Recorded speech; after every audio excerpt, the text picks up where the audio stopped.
तो पता लगा कल जो हमने जितना सोल्यूशन किया सब कुछ एक्यूरेट था, सिवाय एक चीज़ के कि जो नंबर लाइन हमने ड्रॉ करी वो हमने 4 से ड्रॉ कर दी थी। 4 से नहीं होगी, 4 से ज़रा पहले 11/3 से ड्रॉ होगी। ये मिस्टेक कहाँ है? ये मिस्टेक तुम्हारी किताब में हुई भी है, ठीक है। अब तुम बोलोगे सर आपके लेक्चर में भी हुई है, चेक कर लेना। रात को 3 बजे मैं लेक्चर एडिट कर चुका हूँ, ठीक है। इस वजह से रिकॉर्डिंग बना रहा हूँ 16D के नाम से, कि जिसमें तुम्हें पार्ट 1 भी मिलेगा, 2, 3 और पार्ट 4, चारों पार्ट किए हुए मैंने। इसे बहुत ध्यान से समझ लेना, इसमें समझाना क्या चाह रहा हूँ मैं। पार्ट नंबर 1 पे ज़रा गौर तो करो क्या लिखा है। 2x + 5 < 9, ठीक है। Where x belongs to real numbers. अब जब हमने इस पर फोकस किया तो हमें पता लगा कि सर इसे करना कैसे था, डायरेक्ट मेथड से। बैठे हो अभी मैं बुलाऊंगा, काम चेक करूँगा। अच्छा तुम्हारी क्लास है आगे? हाँ भाई, तो हम लेक्चर को कंटिन्यू करें।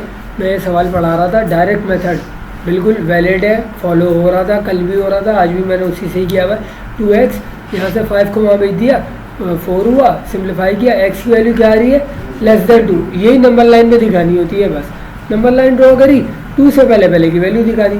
अब लेस देन है, लेस देन इक्वल्स टू होता तो स्क्वायर वाला ब्रैकेट लगाते। लेस देन है तो हमने राउंड ब्रैकेट का इस्तेमाल किया। राउंड ब्रैकेट की डायरेक्शन क्या रखनी है? डायरेक्शन 2 से लेस की तरफ दिखानी है, ठीक है। मतलब जो कर्व आएगा वो लेस की तरफ आया हुआ होगा। इसका एक और तरीका होता है लिखने का, और करके मैंने ड्रॉ किया हुआ है। 2 के ऊपर डॉट लगा के सर्कल बना दिया। डॉट सर्कल का मतलब क्या है? ये पॉइंट इंक्लूडेड नहीं है, ये पॉइंट शामिल नहीं है, 2 शामिल नहीं है। तो जब 2 शामिल नहीं है तो फिर क्या वैल्यूज शामिल है? 2 से पहले तक की तमाम वैल्यूज शामिल है, ठीक है। अब इस मेथड में इसको क्यों नॉट प्रेफरेबल लिखा है मैंने, ये क्यों अच्छा मेथड नहीं है? इसमें डायरेक्शन में ये नहीं पता लगता कि 2 तो शामिल नहीं है, ठीक है, मान लिया। वैल्यूज़ कौन सी शामिल है? 2 से सारी बड़ी वाली वैल्यूज शामिल है या 2 से छोटी वैल्यू शामिल है, ये नहीं पता लगता। डॉट सर्कल बना हुआ कोई डायरेक्शन ही नहीं है। ये कर्व डायरेक्शन बताता है, कर्व बता रहा है। अगर इस रुख पे बना हुआ है मतलब 2 से पहले तक की सारी वैल्यू शामिल है, 2 के बाद की कोई वैल्यू शामिल नहीं है, और इस कर्व का मतलब 2 भी शामिल नहीं है, ठीक है। अगर ऐसा कर्व होता स्क्वायर ब्रैकेट मतलब 4 पे बना हुआ, 4 इटसेल्फ शामिल है और 4 से पहले की भी तमाम वैल्यू शामिल है। लेकिन इस चीज़ को और कैसे रिप्रेजेंट कर सकते थे? तुम्हारी पुरानी किताब में थी ये रिप्रेजेंटेशन। डॉट सर्कल नहीं बनता था, या डार्क सर्कल बनता था, ठीक है। मतलब डॉट को बोल्ड कर दो, डार्क कर दो, इसका मतलब है ये क्लोज्ड पॉइंट को रिप्रेजेंट करता है। और जो डॉट सर्कल है ये रिप्रेजेंट करता है ओपन पॉइंट को। ओपन पॉइंट खुद इटसेल्फ शामिल नहीं होता, क्लोज पॉइंट खुद इटसेल्फ शामिल होता है। लेकिन क्लोज पॉइंट भी ये हमें नहीं बता रहा कि भाई 4 शामिल है और 4 से बड़ी तमाम वैल्यू शामिल है या 4 से छोटी तमाम वैल्यू शामिल है, तो हमें बताएगा ब्रैकेट। तो मैंने टिक लगाया मैं तमाम ब्रैकेट्स में, हमें ब्रैकेट दिखाना है। कल जो मिस्टेक आ रही थी वो सुन लो। पहले तो मैं इसको समझा दूँ। हमने नंबर लाइन ड्रॉ कर दी, इसको चेक करना ज़रूरी है। चेक कर लो, रफ वर्क में तुम्हें एग्जाम में नहीं दिखाना, चेकिंग नहीं दिखानी होती, लेकिन अपने लिए तुम वैल्यू को चेक कर लो। <2 पे आया, 2 पे रख के पहले चेक तो करो। चेक करोगे तो इक्वेशन क्या बनी? स्टेटमेंट बनी फॉल्स। क्या 9 लेस होता है 9 से? नहीं सर, बराबर होता है, ठीक है। जब फॉल्स आ गई, फॉल्स का मतलब है ये पॉइंट इटसेल्फ शामिल नहीं होगा। कौन सा? 9 नहीं 2 रखने में 9 आया ना, ठीक है। तो 2 इटसेल्फ शामिल नहीं होगा, 2 से पहले की तमाम वैल्यूज है, ठीक है। अब पहले की हो या बाद की हो वो तुम्हें इनइक्वलिटी सवाल के शुरू में बताएगी। एक मिनट अभी लेता हूँ आपका क्वेश्चन। सही है, यहाँ तक दिखाया आंसर कैसे दे रहा है? स्टेटमेंट में ये लाजमी लिखनी है domain x such that x belongs to real number where x is <2। जो आपका आंसर आया था वो लिखना है, ठीक है। ये हो गया आंसर। अब पूछो बेटा अब्दुर्रहमान, क्या पूछो? सर इसमें लेस देन इक्वल टू है ही नहीं, तो हमें तो पहले से ही पता है ना कि 2 शामिल नहीं है। हमें पहले से पता है 2 शामिल नहीं है। तो ये वर्किंग मैंने बताया ना तुम्हें, ये सर्कल में मैंने क्यों की है, ये तुम्हें दिखानी नहीं है, लेकिन अपने लिए अगर तुम आसानी के लिए नोट करना चाहो कर सकते हो, ठीक है। ये हर सवाल के अंदर मैंने सर्कल बनाया कि ये दिखाना ज़रूरी नहीं है। अब देखो इस सवाल को जैसे हमने इक्वेट करके सॉल्व किया पता लग गया इसे भाई 11/3 से बड़ी तमाम वैल्यूज़ और 11/3 इटसेल्फ शामिल नहीं है। 11/3 कहाँ आ रहा था। इस डायग्राम को देखना मैंने कितने प्यारे तरीके से ड्रॉ करी है, तुम्हारी किताब में ऐसे नहीं समझाई गई।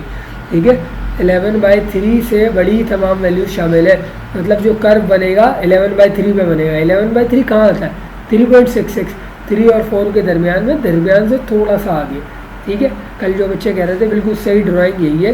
तुम्हारी बुक में ये आंसर दिया हुआ है 9 के 1 में, 1 के पार्ट 2 में ये आंसर दिया हुआ है, लेकिन ड्राइंग उसने 4 पे की हुई है। ठीक है, तो नंबर लाइन 4 पे ड्रॉ नहीं होगी, 11/3 पे ड्रॉ करनी है। और रात में भी मैंने ग्रुप पे भेजा है, करेक्शन हुआ भेजा है कर्व, उसको सही कर लेना किताब के अंदर। सिर्फ कर्व की ड्राइंग में मसला था और कहीं इशू नहीं था बुक के आंसर में। और इसको लिखने का तरीका ओपन सर्कल डॉट सर्कल से कर सकते हैं। डॉट सर्कल में फिर वही परेशानी है, हमें नहीं पता लगता कि भाई ये तो पता लग गया 11/3 डॉट सर्कल है मतलब शामिल नहीं है, लेकिन पॉइंट कहाँ से कहाँ तक के शामिल है ये नहीं पता लगता। 11/3 से बड़े पॉइंट शामिल है या छोटे, तो ये ब्रैकेट हमें बताता है। ठीक है, कि भाई इससे बड़े तमाम वैल्यू शामिल है। इसको मैंने नीचे ड्रॉ किया, -2 के नीचे -2, -1 के नीचे -1, 0 के नीचे 0, 1 के नीचे 1, 2 के नीचे 2। अब देख रहे हैं 3 को मैं क्या लिख रहा हूँ नीचे 9/3। उसके बाद उससे अगली कोई वैल्यू होगी 10/3, ये लिखी हुई ऊपर। उसके बाद कोई वैल्यू होगी 11/3 जिसके ऊपर मैंने कर्व बनाया। उसके बाद कोई वैल्यू होगी 12/3। 4 के नीचे मैंने 4 नहीं लिखा, 12/3 लिखा। 5 के नीचे 5, मतलब 3 और 4 को अब यहाँ से देखो 9/3, 10/3, 11/3 जिस पर कर्व है और 12/3। ये तुम्हें बहुत डिफाइन हो गया यहाँ से कि भाई कहाँ से हमें चलना है। ठीक है, तो इन वैल्यूज़ को प्रॉपर तरीके से मैंने फ्रैक्शन में तुम्हें ब्रेक करके सिखा दिया। बाकी के सवालों में कोई तब्दीली नहीं है, बाकी के सारे कॉन्सेप्ट वही हैं जो कल समझाए हुए थे, तो ये मैंने यहाँ करके दिया हुआ है। तो बेटा बस एक रिक्वेस्ट करूँगा कि छापना नहीं। ठीक है, तो मैं सॉल्यूशन देने का मकसद ये नहीं है कि तुम इससे छाप लो, तो छापना नहीं। तो लेकिन अगर किसी को कोई कन्फ्यूजन आ रही है तो उनके लिए मैंने तमाम सवाल यहाँ पे रख दिए, शो कर दिए। कल हमने जब सॉल्व किया था पहले एक इनइक्वालिटी, इसको भी समझ लो आज क्या, 3 वाले को सॉल्व करने का तरीका हमेशा 2-2 में ब्रेक करके होता है। पूरी एक इनइक्वालिटी दी हुई थी, 6 लेस है इससे और ये लेस है 21 से। क्या किया, आइदर पहले 6 लेस पहली स्टेटमेंट उठा ली, फिर आइदर बीच वाली स्टेटमेंट लेस है 21 से ये उठा ली। इसको डायरेक्ट सॉल्व करना है तो पहले इसको सॉल्व करो, 3x + 3 × 6। ठीक है, फिर यहाँ इसको सॉल्व करो 3x + 6, फिर यहाँ से x अलग किया, यहाँ से x अलग किया, दोनों के आंसर पता लग गए। x ग्रेटर होगा और यहाँ से पता लग गया x लेस होगा 5 से। ग्रेटर का मतलब 0 शामिल नहीं है, लेस का मतलब 5 शामिल नहीं है। 0 से 5 के दरमियान के पॉइंट्स दिखाने थे तुम्हें, तुमने 0 से 5 के दरमियान के पॉइंट्स दिखा दिए। लेकिन अगर और करके इस स्टेटमेंट में दिखाते हो, यहाँ से तुम्हें पता लग जाएगा। अब यहाँ से क्यों पता लगेगा कि कहाँ से कहाँ तक जाना है, क्योंकि 2 पॉइंट्स हैं। ठीक है, इससे पहले की तमाम डायग्राम में एक एक पॉइंट था, तो ये डायग्राम वहाँ अच्छी नहीं समझी जाती थी, लेकिन यहाँ पे आप फॉलो कर सकते हो। पूछो सर, इसमें अगर इनइक्वालिटी का साइन बीच में डाला होगा तो हमें कॉपी में इक्वलिटी नहीं लगाना। कॉपी में इक्वल्स टू तब तक नहीं लगाना जब तक इनइक्वालिटी में इक्वल्स टू लगा हुआ ना आ जाए। अगर यहाँ लिख देता 6 is less than equals to this, तो हम लेस देन इक्वल्स टू ही चला। कहाँ पे लगाया हुआ है, नहीं लगाया हुआ ना, नहीं लगाया हुआ ना, वही तो कह रहा हूँ, कल भी नहीं लगाए थे। हाँ, कल जब हम इसके बड़े सवाल कर रहे थे तो वहाँ एक हम पूरी कंडीशन लिखते थे, on the corresponding inequalities, for the corresponding inequalities. हम उन इनइक्वालिटीज़ को इक्वल टू में कन्वर्ट किया करते थे।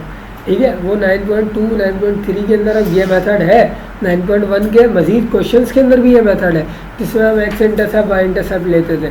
उसमें हमने इनइक्वालिटीज़ को इक्वल टू में कन्वर्ट करने का फैसला कब किया होता था, जब लेस देन इक्वल्स टू होता था या ग्रेटर देन इक्वल्स टू होता था। कोई ऐसी इनइक्वालिटी मैंने कभी क्रिएट नहीं करवाई जिसमें सिर्फ लेस लिखा हुआ है, कभी मैंने उसके साथ इक्वल्स टू लिखा ही नहीं है, कोई भी नहीं लिखेगा।